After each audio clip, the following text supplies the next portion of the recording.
नागपुर जिले की कामठी पुलिस ने डीजल चोरी गिरोह का भंडाफोड़ किया है। पुलिस ने एक आरोपी को गिरफ्तार किया है, जबकि गिरोह के अन्य सदस्य फरार है। नागपुर जबलपुर मार्ग पर लिहगांव के पास रात के समय ढाबा पर खड़े ट्रकों और अन्य वाहनों से डीजल और पेट्रोल चोरी की घटनाएं हो रही थी। इस संबंध में बार बार मिल रही शिकायत के बाद कामठी पुलिस ने कार्रवाई कर इस गिरोह का पर्दाफाश किया है। गिरोह के एक सदस्य को पुलिस ने हिरासत में ले लिया है, जबकि अन्य 3 आरोपी फरार है और पुलिस उनकी तलाश कर रही है।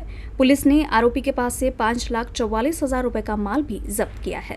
नवीन कामठी पोलीस स्टेशनच्या हद्दीमध्ये गेल्या 2-3 महिन्यापासून बऱ्याच तक्रारी येत होते की धाब्यावरती लिहगाव रोड जो आपला लिहगाव रोड आहे जबलपूर नागपूर त्या रोडवरती धाब्यांवरती मोठे ट्रक्स वगैरे उभा राहिल्यानंतर काही लोक पार्किंगमध्ये असताना गाड्यातील डिझेल चोरी केल्याची तक्रारी आमच्याकडे येत होत्या. त्याप्रमाणे रात्री आम्हाला आमचे डीबी पथक हे पेट्रोलिंग करीत असताना पाटील धाब्यासमोर असंच एका ट्रकमधून डिझेल चोरी करीत असताना 4 लोक मिळून आले. त्याच्यातील एक आमच्या ताब्यात भेटलेला आहे. बाकीचे 3 पोलिसांचा सुगावा लागताच पळून गेले सदर ठिकाणावरून. तर एक आरोपी आम्ही त्याच्यातला जो ललित प्रणय मेश्राम म्हणून आहे, जो तो अटक केलेला आहे. तो सक्करदरा येथील राहणार आहे. तसे त्याचे जे साथीदार आहेत त्यांची नावं देखील आम्हाला समजले आहेत. एक बुरा आणि एक बिहारी म्हणून आहे आणि एक ललित बाचलकर म्हणून आहे, जे सदर गुन्ह्यात फरार आहेत.